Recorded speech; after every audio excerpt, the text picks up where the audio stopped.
Buonasera, benvenuti a una nuova puntata della serie Incontri di Spazio Interiore Live. Questa sera sono molto felice ed emozionato di avere come ospite un ospite internazionale, Frederick Dodson, in collegamento dagli Stati Uniti, dalla South Carolina. Benvenuto Fred, welcome. Hello everybody listening to this. L'anno scorso abbiamo fatto una bellissima intervista, che però non era in diretta e che comunque è disponibile sul nostro canale YouTube. E per chi non dovesse conoscere Fred Dodson, va detto che lui è un coach, è un conferenziere di fama internazionale, che tiene i suoi seminari in vari paesi del mondo, è l'ideatore di Reality Creation, che è un rivoluzionario metodo per focalizzare attenzione, immaginazione e azione sui risultati desiderati, ed è uno scrittore prolifico. Pensate che ha scritto più di 55 libri e alcuni dei quali sono stati tradotti in 7 lingue. Spazio Interiore per ora ne ha pubblicati ben 7. Ve li faccio vedere. Ed è sicuramente l'autore straniero che la nostra casa editrice, di cui la nostra casa editrice ha pubblicato più libri. E posso anche svelare che è il nostro autore straniero preferito, quello più amato all'interno della redazione, perché per noi lavorare sui libri di Fred quasi non è lavorare.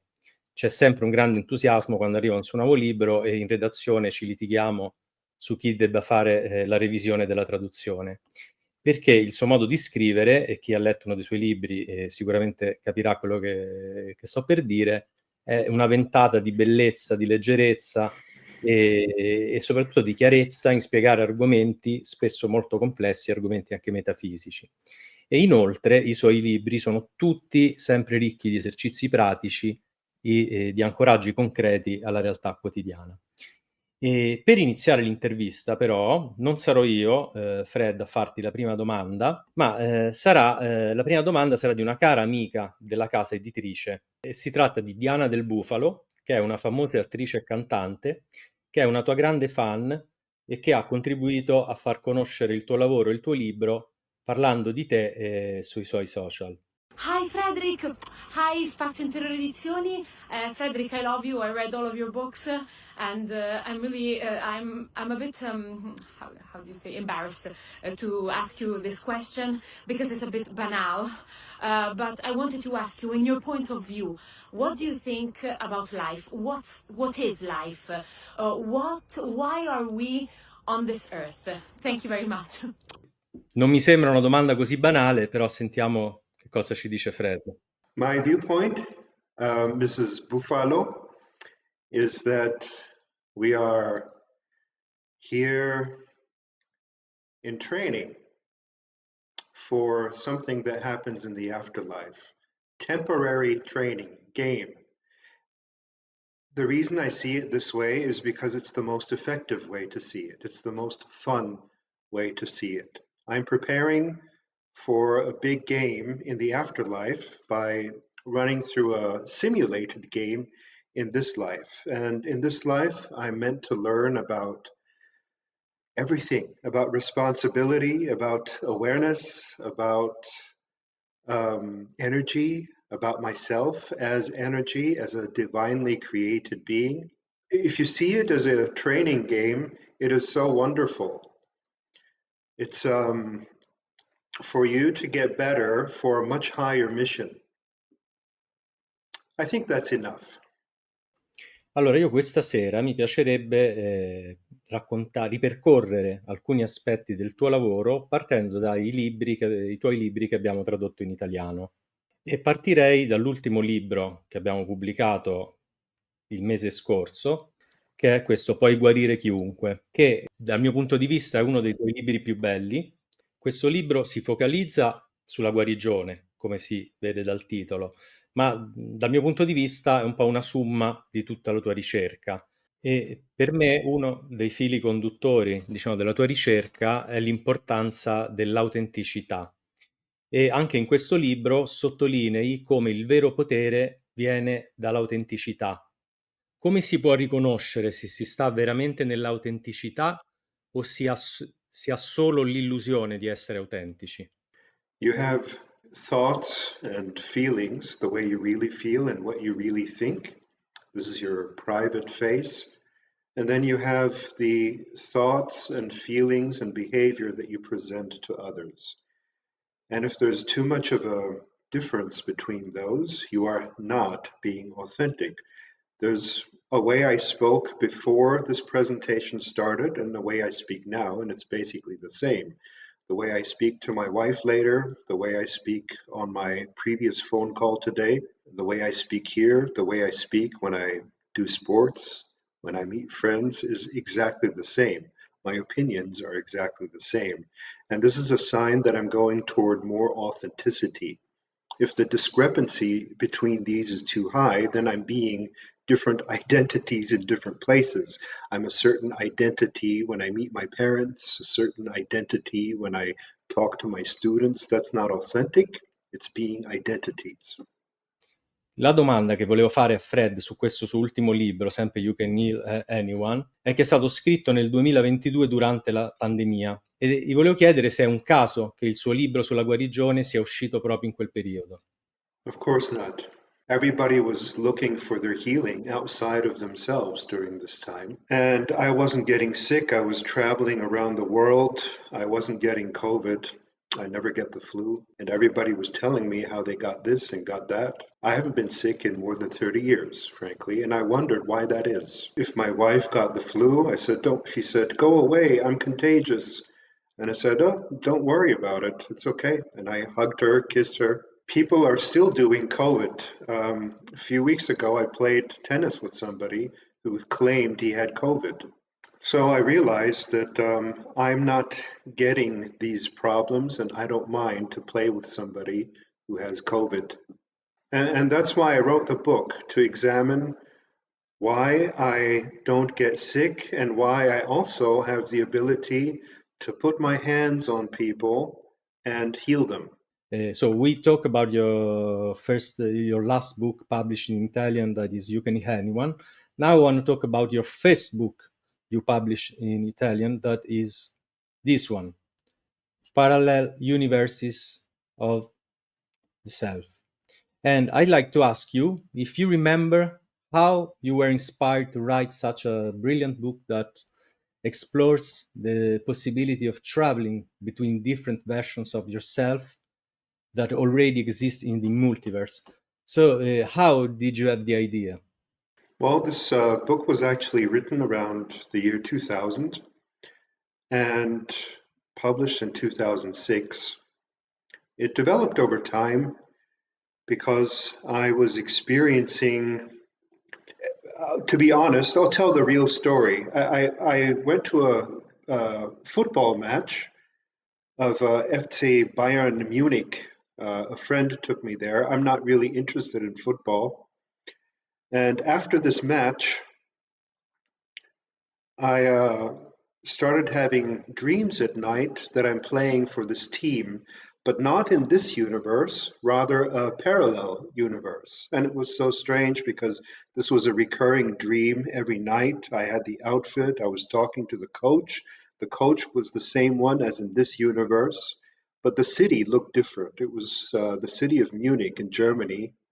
Was full of smokestacks. And that's how I knew it was a parallel universe, because in this universe, the city doesn't have these smokestacks.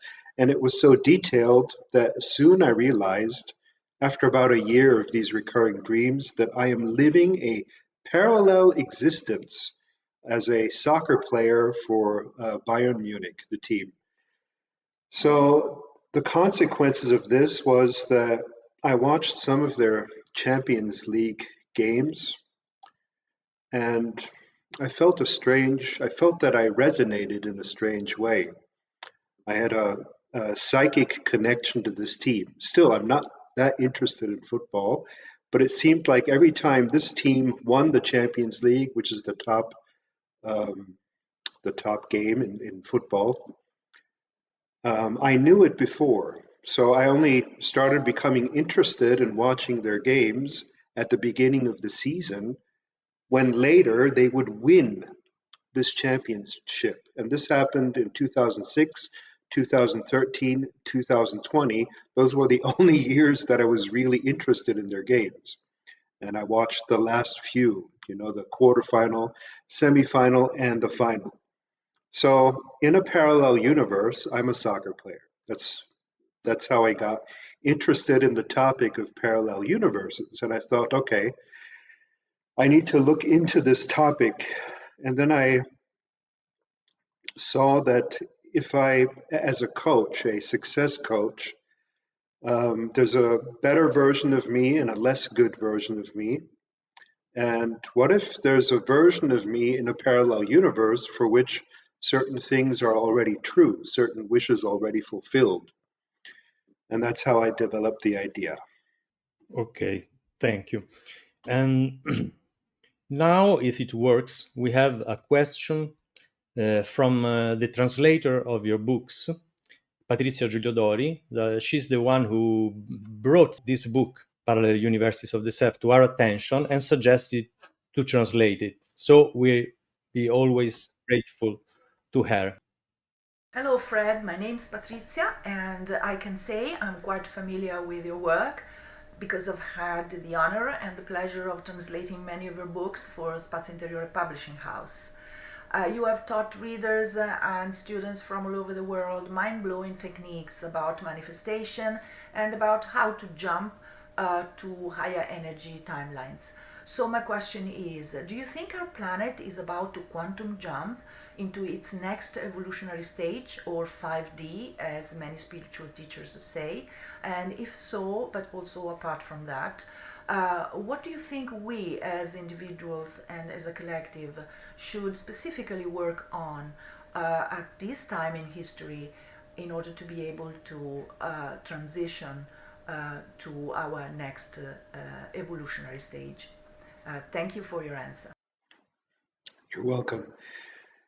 I think we've already jumped about 15 years ago, because the things that we talk about today in society are radically different than what we talked about 15 years ago. There's no comparison. All of these topics that I'm talking about here were considered absolutely crazy only 20 years ago, but now the normal hairdresser or baker, the everyday person, the normal person has the most crazy conversations about parallel universes, about conspiracies, about any crazy thing you can imagine. So we've already made that jump. I've made it for sure. Individually, you make the jump more quickly, but collectively, it takes a while for the collective to catch up with what's already happened. I know that I'm 100 times more knowledgeable and aware than I was 20 years ago when I wrote my book, Parallel Universes. And I also know that people are catching up, and then there's people who are much more aware and further than I am. So you ask, how can we best prepare for this? The best preparation is always self-improvement and keeping a connection to your source, to your creator, and to your inner source as well. And watching out for, cleaning up on your thoughts, cleaning up on your emotions, cleaning up on your food, cleaning up on your relations, your connections, who belongs in your life, who doesn't belong in your life.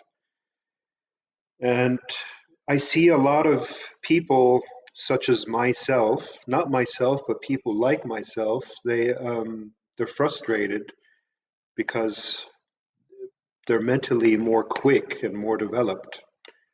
And they shouldn't be frustrated because everybody is in their own stage of development, and they shouldn't expect a cat, for example, to be able to speak.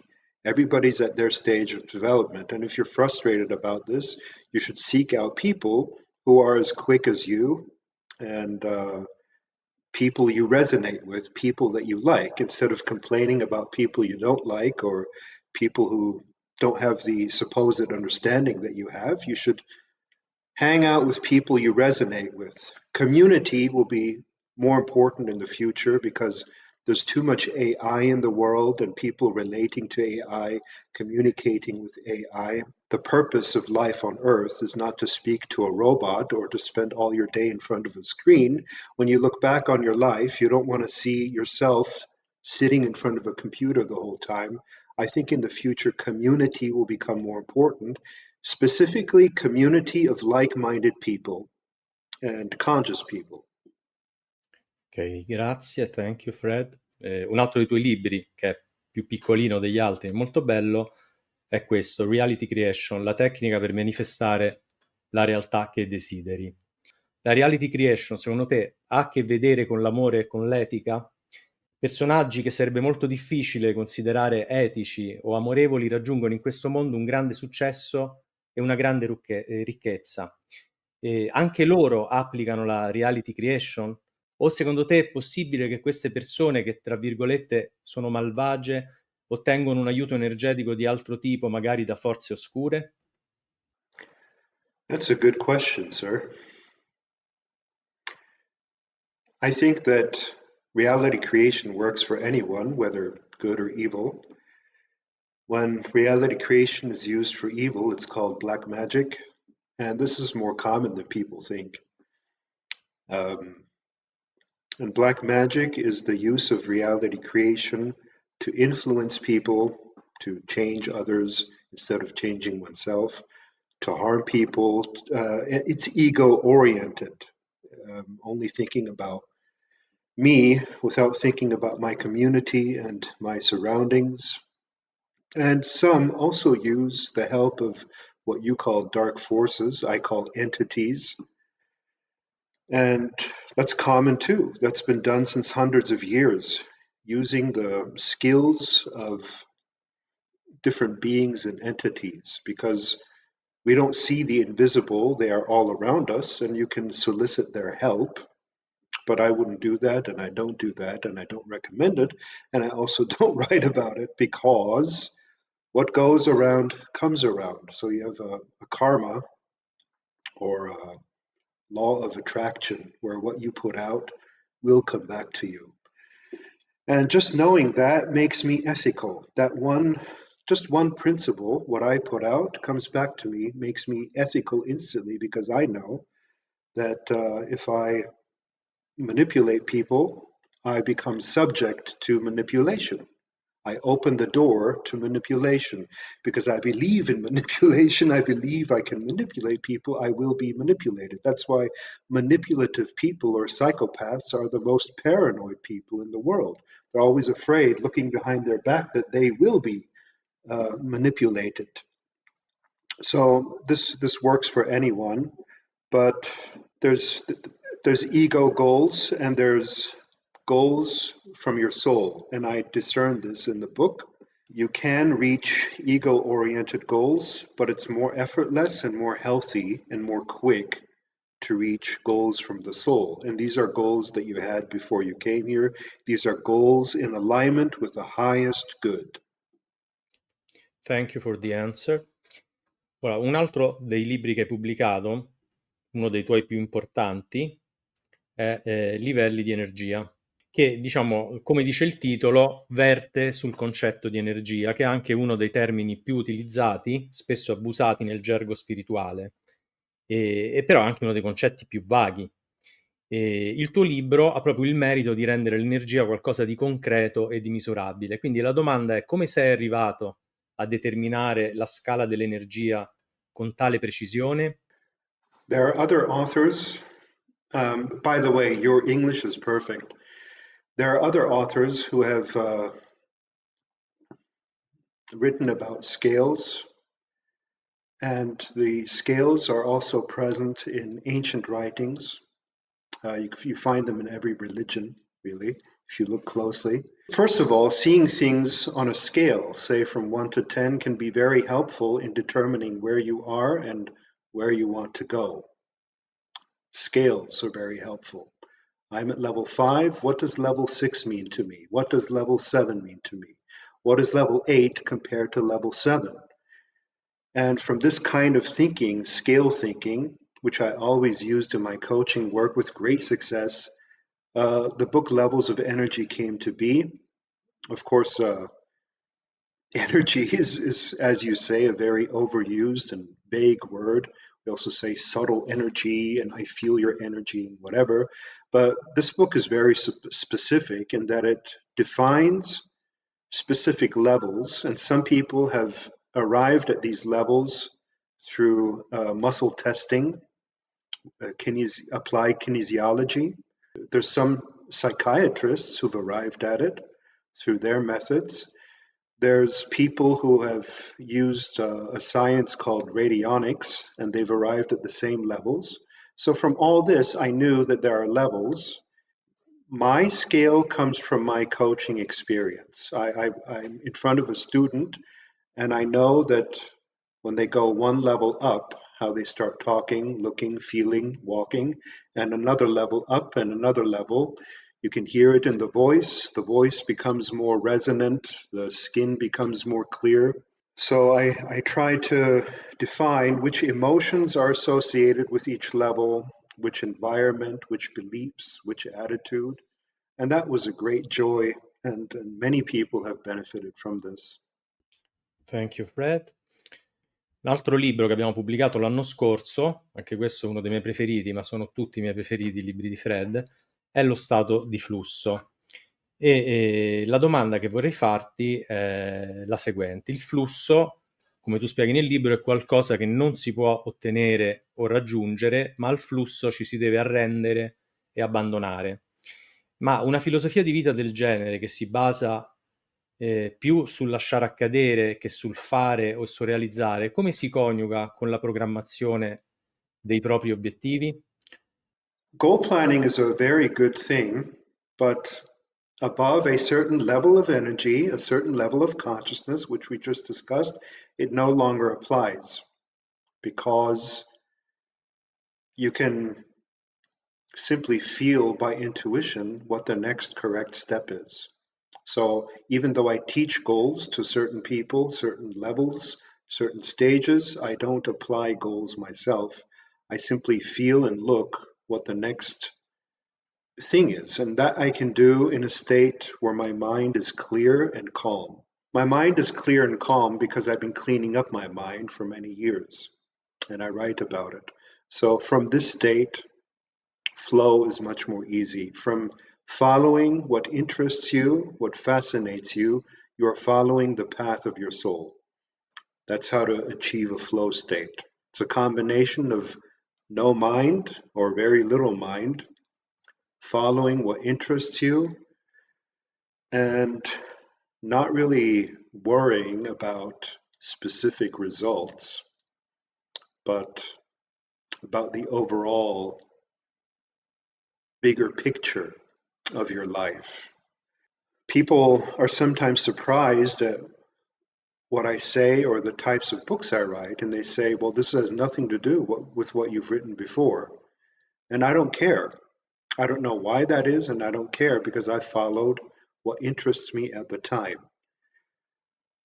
When I see an author, they're writing the same book over and over in another variation, I know they're not in the flow, they're going through the motions, they're acting mechanically, this mechanical consciousness, they do the same thing their entire life. I couldn't do that. That's not what the soul is here for. The soul is here to experience new things, develop new skills. So I will never stop developing new skills, trying new things. I experiment a lot. A lot of things I experiment with or write fail, and some of the things succeed greatly. And this doesn't matter to me. What matters is that I follow my life purpose, which is communicated to me through intuition, through a certain feeling. And by following this feeling from the heart, from the chest, I get into flow. And I've been in a good flow ever since I know this. I've been in a good flow since 20 years, approximately, maybe a little bit more, because I'm always following what my heart is telling me, not what the mind is telling me, not what society is telling me, not what my parents are telling me, but what my heart is telling me, which often has nothing to do with what seems to make sense. Ok, thank you, Fred. Un altro dei tuoi libri più amati è Corso di intuizione, che parla proprio appunto dell'intuizione. E la domanda che io ti vorrei fare su questo è: quali sono i tuoi criteri per capire se un'informazione, una teoria, una notizia è vera oppure no, visto che viviamo nell'epoca della manipolazione di massa per eccellenza? Ti basi solo sull'intuizione? O sei anche una persona che dubita, che riflette, oppure senti istintivamente se una cosa è vera o falsa, anche se non te lo sai spiegare con la ragione? I reflect and I doubt, yes, but that's part of that's what the mind does. That's part of growing and learning, reflecting, doubting. The, asking yourself, how can I discern between truth and falsehood, which the interviewer here asks, is one of the most important questions anybody can ask themselves. And first of all, since we live in the age of deception, it's good not to rely on what you see online for truth, because eyes can be deceiving, as I say in the book, and what you see can actually be manipulated by screens, and very much is. There's so much that you can see online or on the news that's manipulated to look a certain way. In fact, because I love intuition and train intuition, nothing that I see online is taken by me at face value. Absolutely nothing, no matter how good it looks, no matter how bad it looks. Instead, I consult my chest, my heart. Sometimes I take a few days before I respond or react. I might receive an email. I don't reflexively answer, and I try to train myself not to have assumptions, because assumptions is where you go wrong. The mind throws up all kinds of assumptions. This is this, that is that. I've discovered the truth. This is the way things are. That's the way things are. And that's what makes people stupid. Intuition is not assuming, it's receiving. And sometimes it takes a while. You know, I have to check whether what I'm receiving is the truth or if it's just my belief. And that happens over time.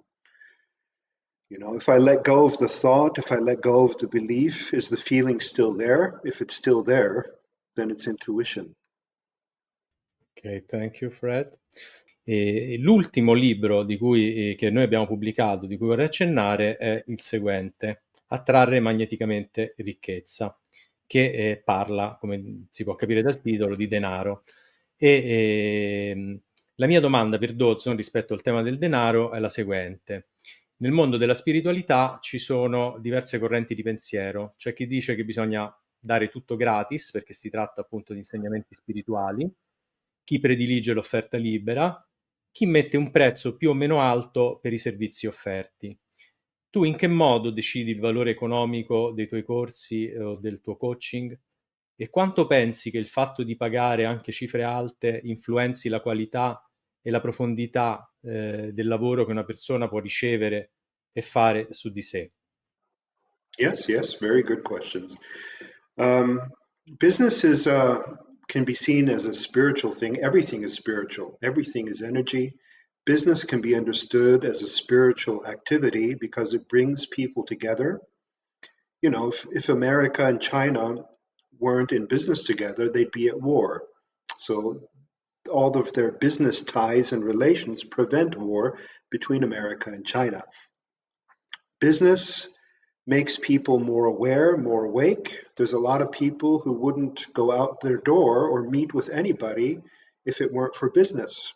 And the universe was not made for people to be isolated or have nothing to do with each other. That's why business is actually a good thing.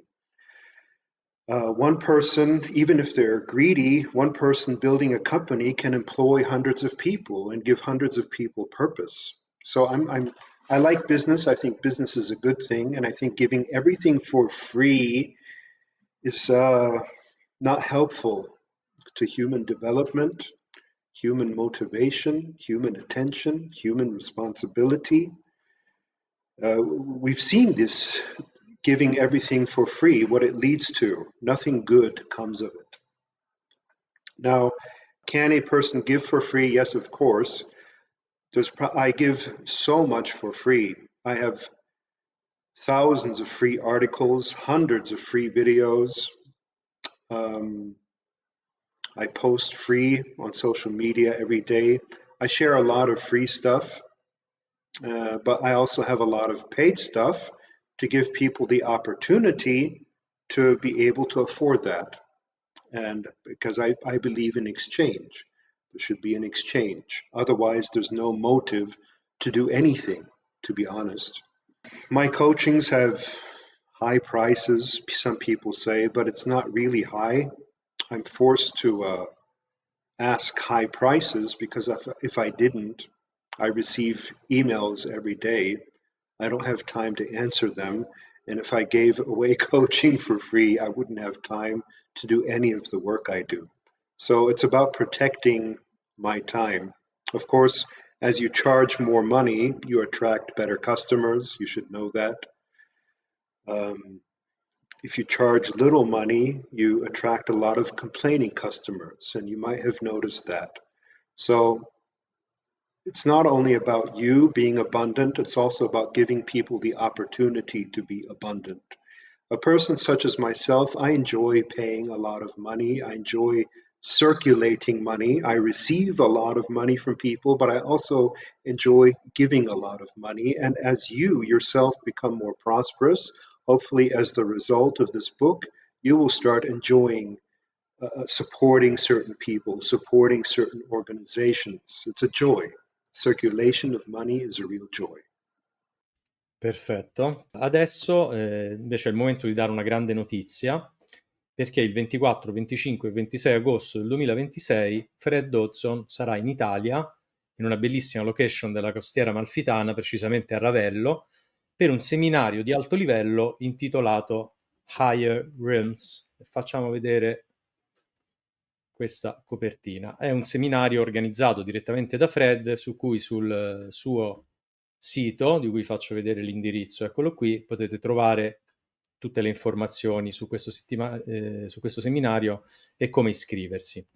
E detto a Fred che lui mancava in Italia da tanti anni, per cui siamo felicissimi di questo suo ritorno, e questo seminario sarà solo in inglese, non ci sarà la traduzione in italiano, quindi forse anche l'intervista di questa sera è un allenamento per capire chi può partecipare. Sarà un massimo di 50 partecipanti e a quanto mi diceva Fred sono rimasti una quindicina di posti disponibili.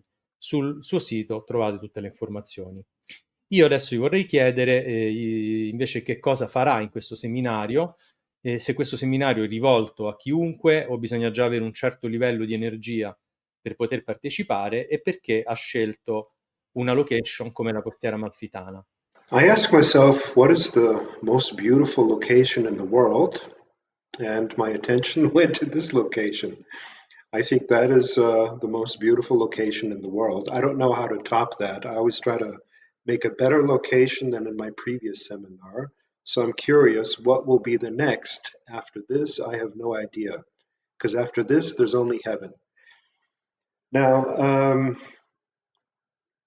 the seminar is open to anyone. And curiously, so far there's 35 people in it. So there's 15 seats left. And none of them are Italian. And that's understandable because it's in English. But I hope that if you speak English or understand English, and my English is easy to understand, okay, that I have some Italians in the seminar. Why is it in English?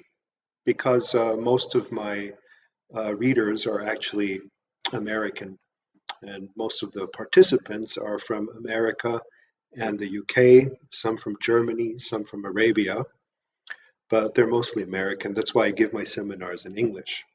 However, if there's more than 10 Italians, I'll consider getting a translator, but I don't think that's necessary. The seminar will fill up either way.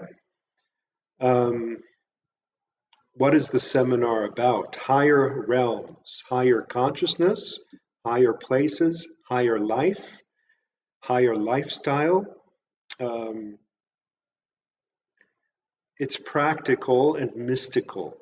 It's a lot of exercises to heighten your energy, heighten your state, looking upwards, going upwards. It's if you read my books, you know I like exercises. I like practical applications so that when you leave the seminar, you're not the same person. You don't feel the same way for weeks, months, and years to come.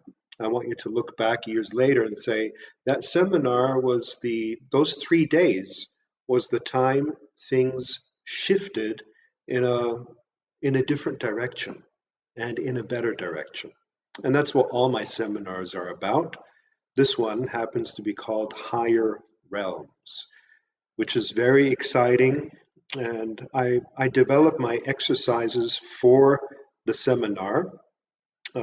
Some of them are from previous, but 80% is just for the seminar. They will only be used in the seminar. And you will come out feeling energized, excited, more healthy, more wealthy, and more wise. And thank you for mentioning the seminar. Io parteciperò, I will participate. I'm excited to meet you physically and to work with you. Perché 50 persone, visto che con il suo, diciamo, con la sua fama potrebbe avere anche molte più persone? Because over 50, the individuality gets lost. I can deal individually with each person if it's 3 days and 50 people, but beyond that, I don't even remember the people anymore. Whereas if it's only 50, I remember each face and each name. Ok. Adesso volevamo fare un'altra anticipazione allora, abbiamo detto che Fred ha scritto 55 libri. Ora io non credo che Spazio Interiore sarà in grado di pubblicarli tutti, ma quello che stiamo facendo è di pubblicare un libro ogni anno. Il prossimo anno pubblicheremo, facciamo vedere in anteprima assoluta la copertina, La pulizia delle entità, Clearing Entities, il titolo originale. Ho chiesto a Fred di sviluppare questo tema di cui lui parla spesso nei suoi libri, ossia che le entità negative non possono fare nulla all'uomo senza il suo consenso e assumono potere soltanto quando l'uomo le teme. Entities are shown in horror movies as big monsters, which is not the case. So there's two different views, the religious view and the Hollywood view and the so-called scientific view. The scientific view is that entities don't exist, and the religious and horror film view is that they're these evil influences, jinn, demons, and so forth. And neither of these views is correct. Entities do exist, invisible things do exist, parasites, spiritual fragments exist. I know this because I've worked with them, I've helped people heal them. And this is a realization that came later after long coaching, where work with people for years and years and you realize there's something more, there's something influencing this person. And that's how I came to the topic of entities. And these are simply things to be cleared, to be commanded to go away. And it's really as simple as that. You can command these things to go away. They're like tiny spots of energy, not like these big monsters that you see in horror movies. At least not most of them. Maybe in 1% of the cases it's more. So I wrote this book because the topic is defined either by this side as non-existent or by this side as horrible. And neither is the case. So I realized there's something missing. What's missing is, yes, this phenomenon does exist. It's not a myth. It's not an old-fashioned belief that people believed hundreds of years ago. It's not good to believe that this problem doesn't exist, because it causes a lot of actual problems, psychological problems, schizophrenia, mental illness. You have to know that, for example, when somebody dies, they leave fragments. If you look closely, you'll see that in cases of sudden death or shocking death, that the family, often their health goes down after this happens. And we ascribe that to, well, their health goes down because they miss the person, because it was a shock to them. But there's actually more happening. I believe, and I explained this, that there are fragments of the deceased person that get stuck. I have so many examples of this, stuck to a person's body and being. And they can be identified and they can be cleared. And the book gives a complete how-to on how to identify them and how to clear them and the cases in which they get stuck to people. It's I always write about things that I believe are missing pieces of the puzzle. Adesso faremo vedere una domanda che ci ha mandato Andrea Pietrangeli, che è l'autore dell'introduzione all'ultimo libro di Fred. E Andrea Pietrangeli è autore di un bestseller, Sti cazzi, che ha venduto più di 50.000 copie in Italia, e ha scritto una bellissima prefazione e ci ha mandato questa domanda. Salve, buonasera, grazie a tutti, ciao Giovanni, un ringraziamento particolare per avere l'opportunità di incontrare, seppur indirettamente, Frederick Dodson, grazie. Non ho grandi domande perché Frederick riesce a essere molto esplicito e molto chiaro, insomma, nei suoi libri, però avevo questa curiosità da quando lui ha finito di scrivere il libro Puoi guarire chiunque, se nel frattempo ha utilizzato uno strumento che a me personalmente ha dato molti risultati in campo proprio di guarigione, che è il suono terapeutico, quindi strumenti ancestrali, gong, campane tibetane, ma anche frequenze isocroniche. Insomma, ho constatato che è molto utile per le persone utilizzare proprio l'ascolto delle frequenze, di queste sonorità.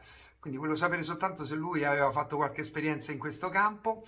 E poi una seconda domandina mia proprio personale: che segno è Frederick? Che segno è che non si trova su Google? Ciao ragazzi, buon proseguimento. Okay, yes. My zodiac is Aquarius, and there's another zodiac, I don't know what it's called, it's Libra, so I'm double air sign. My wife believes in astrology. I don't know if I believe in astrology, but that's my zodiac. And the other question is that I believe music was originally used for healing. That was the original purpose. Dancing and music as instruments of healing and raising your energy. And today, music is used randomly. People, it's like they don't know what they're using it for, because I go to the supermarket and I hear bad music and bad lyrics sung over the food. Hundreds of years ago, people gathered around a table of food and they sung blessings on the food. Now I go to the supermarket and they sing random negative lyrics about depression, lost love, and whatnot, with also bad frequencies, deep bass drum that's quicker than the heartbeat. The heartbeat is boom, boom, boom, boom, bum bum. And it's good to listen to music that aligns with the heartbeat, but if it's quicker, it's meant to get you excited, and you're supposed to get excited so that you buy more products or whatever. I think there's people who know how these frequencies are used negatively, or to excite people, or to get people to buy more, but that's not a good use of music. The best use of music is for healing and for raising your energy. E molte delle persone che iniziano un percorso di crescita personale lo fanno mirando a un maggiore benessere. E però tu metti spesso in guardia dal far coincidere la felicità con l'idea di comodità. E quindi ti vorrei chiedere quali sono invece i benefici della scomodità. I teach these things so that you reduce your resistance to discomfort and discover discomfort as growth. Getting out of your comfort zone is growth. Staying comfortable and happy all the time is stagnation. And as you recognize this, you no longer have a problem with discomfort, and as a consequence, you have less discomfort in your life. Un'altra cosa che ti vorrei chiedere, sempre mi pare in quest'ultimo libro, a un certo punto dici che per te è importante desiderare cose reali, ossia che per elevare la coscienza bisogna puntare all'originale e non alla copia. Ma in un mondo in cui passiamo ore e ore davanti a uno schermo, come stiamo facendo anche adesso, nella virtualità, come facciamo a focalizzare attenzione, intenzione e azione per creare la nostra realtà? Too much attention is given to screens. And if you do that, you cannot create your preferred reality. That is most certainly my message. So you need to discipline yourself, especially when it comes to social media, which scatters attention. And it's meant to be an infinite scrolling, scattering attention here and here and here and here, which produces ADHD, attention deficit syndrome, or whatever it's called. So people lose their ability through this to close their eyes and focus for 5 minutes on what they prefer, or build a skill like learning the guitar or learning a business. That's the danger in this society. And because I know that, I have a big advantage. I limit my internet time intentionally. For example, I never go online at the weekend. Ho anche una curiosità, perché non ti hanno mai sentito parlare, che cosa ne pensi dell'intelligenza artificiale e se la usi? Well, I use AI for research, or things like I wanted to know what's the best tennis shoes, and AI told me. I got the tennis shoes, and I'm very happy with them. But I published a book called Conversations with Your Creator to teach people that even better than talking to AI is talking to your creator, to the source of all things. And I wrote a whole book about that. That's my latest book, by the way. And better than talking to AI is also talking to other humans. One of the reasons you're here on Earth is to interact with other humans. And if we seek all knowledge from AI instead of other humans, we're losing the purpose for being here. It's like this machine is usurping our ability to interact with each other. So this too, just like Google or anything else, should be limited. And I've limited it, but I see that people already place high reliance on AI, and the reliance is falsely placed. It's just information, and information is not the same thing as experience. Information is just information. It's the same thing I said when Google came out. This is just information. What about experience? You grow through experience. You can read all about swimming, or you can jump into the lake. One will give you energy, and the other will leave you empty. So if you spend too much time with AI, you'll be left empty. Go for experience. I say this in my books. Go for the real thing and limit your exposure to and your use of AI. Thank you. Nei tuoi libri proponi sempre tantissime pratiche ed esercizi. Secondo te bisogna scegliere solo le pratiche, diciamo, che in qualche modo divertono, o è utile anche impegnarsi in pratiche che si trovano faticose o noiose? I think you should choose practices that are fun. I share too many practices, and it's up to you to choose what resonates with you at this time. And if it doesn't resonate, ignore it for a later time or never. Per uscire da una dipendenza o da una compulsione, è più necessario il desiderio di voler smettere o la volontà di voler smettere? There's different approaches to addictions and compulsions. One of them is to look for the higher version of that addiction. I had this in a coaching recently. Somebody was a cigarette smoker, so I said, what's the higher version of that? Actually, it's cigars, because cigars are slightly healthier without the chemicals. And you don't smoke as much because it's too much. And then after he got used to smoking cigars, I said, what's the higher level of that? It's actually pipe smoking, which is a little bit more ritualistic and connected to making intentions and saying prayers. So he graduated to the next level to pipe. And then I said, what's the next higher version than that? It's actually smoking herbs instead of only tobacco. So start mixing your tobacco with herbs. And that's how I upgraded his addiction. It didn't solve it, but it upgraded it. Another approach is to cold quit with discipline and willpower, and I've used that in my life because I teach willpower, especially in my book Success Attracts Success, maybe another book to translate for the future. This is possible with willpower, with focus, with radical stopping. I forget about it, never doing it again. But then you have to be willing to go through discomfort for a few weeks. Like I quit. I used to smoke cigarettes, and I just quit. And then I felt very uncomfortable for about 3 weeks, but I was willing to go through discomfort for a higher overall comfort, short-term pain, long-term gain.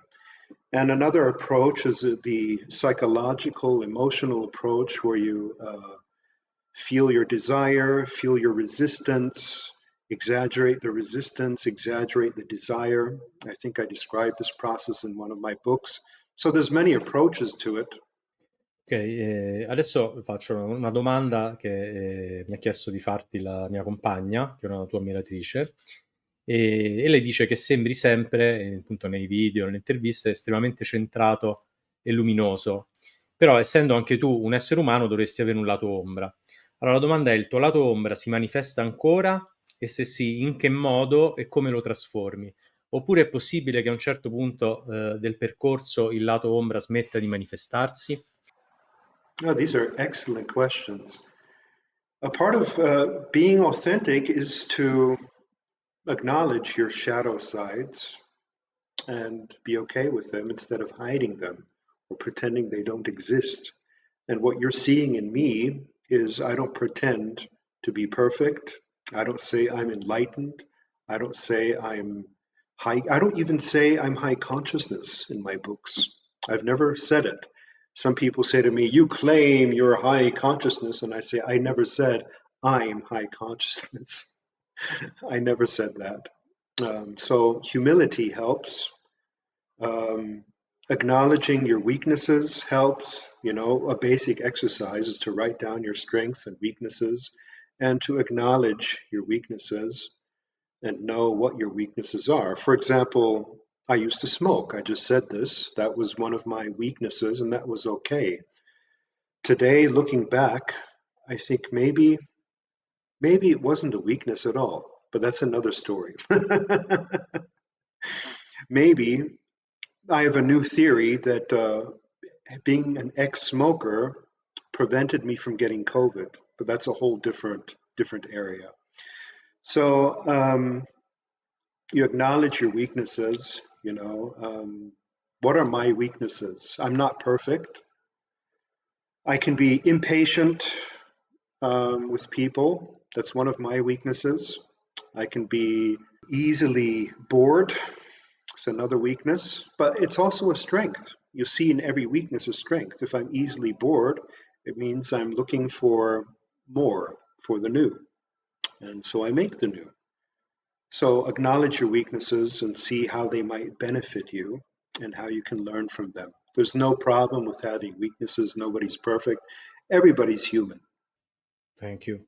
And I have just two questions more, then we finish. The first one is, what do you think is the role of being in a couple in the spiritual journey?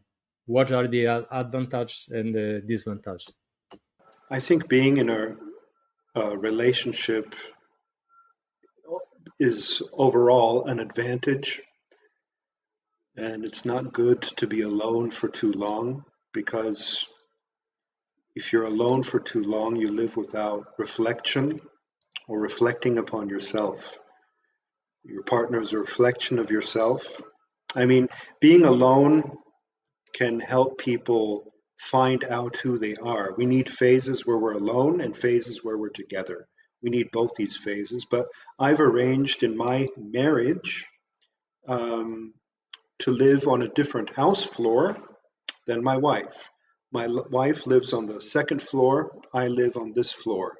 And that allows me to have a lot of time where I'm with myself, and then there's time where I'm with my wife.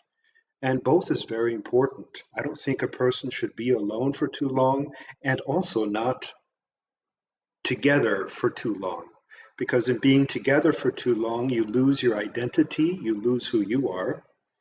And with being alone for too long, you lose communication, interaction, reflection, intimacy.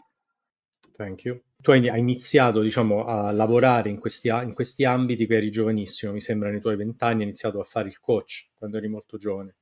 Da allora hai fatto molta esperienza, hai scritto molti libri e quindi la mia curiosità è di sapere se c'è qualche aspetto della tua ricerca che è cambiato sensibilmente rispetto a quando avevi 20 anni, quindi un'idea su come funzionasse la realtà che hai cambiato del tutto. Si continua sempre a imparare e a scoprire cose nuove sulla realtà e a riconsiderare le verità che si sono raggiunte, o ci sono invece alcune comprensioni che una volta raggiunte, puoi essere anche molto giovane, restano intoccabili? There are a few things where I think I knew more when I was younger.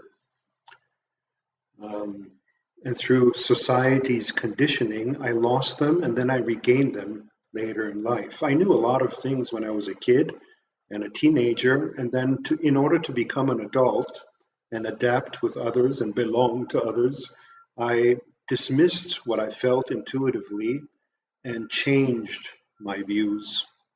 And I shouldn't have done that. If I could go back, I would trust what I knew as a child, on the one hand. But then there are other things where there are some untouchables, but then there are things where everything is recontextualized and reframed. There is growth, there is new knowledge that reframes old knowledge, and you see things in a new light. It's like a plot twist. You watch a movie, and at the end, the whole meaning of the movie changes. And this is a sign simply that you've gone to the next level of consciousness. It's beautiful.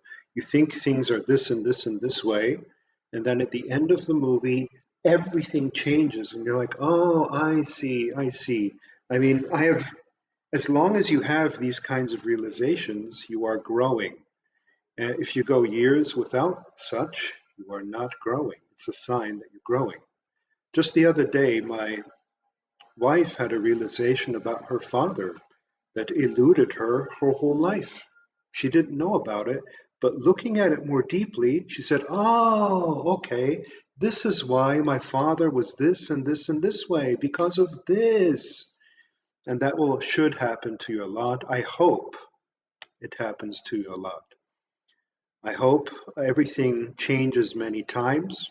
However, the essence, what I talked about already having as a child, the essence stays the same. It's everything around it that changes. So if you meet me when I was 12 versus now, you will feel that there's something very similar to how I thought when I was 12 and acted when I was 12.